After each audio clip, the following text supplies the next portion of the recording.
The Santa Lucia Festival is celebrating 100 years in Omaha this year. The cultural event begins August 1st. Always a good time, as Daybreak anchor Craig Negrelli tells us in this Building a Better Omaha report. The big celebration is more about pasta, cannoli, rides, and games. Boxes of athletic shoes are piling up in a bin at the Thrivent Financial Services office in West Omaha.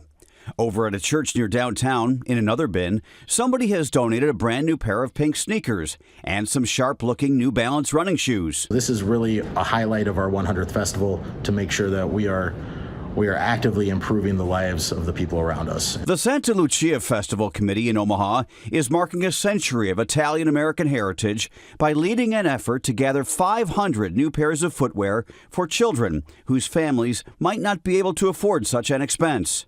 The shoes will be distributed to kids from 3 schools in North or East Omaha, All Saints and Sacred Heart Catholic schools, as well as Pine Elementary and Omaha Public School. Getting to know the schools, getting inside the schools to make sure that we're helping with their needs is extremely important to making a successful community. Jim Swanson is registering families and is one of the leaders of the drive. In our schools, 43% of our families, our parents, were born outside of the United States.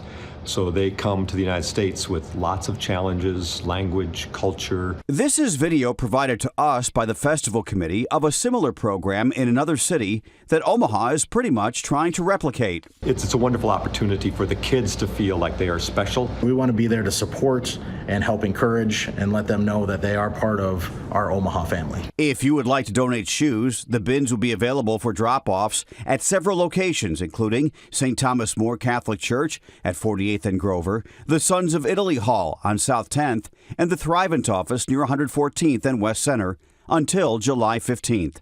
On your side, Craig Negrelli, 6 News. If you would like to volunteer to take part in the distribution event on August 3rd at Pine Elementary, we have a link with this story at WWT.com. We are on First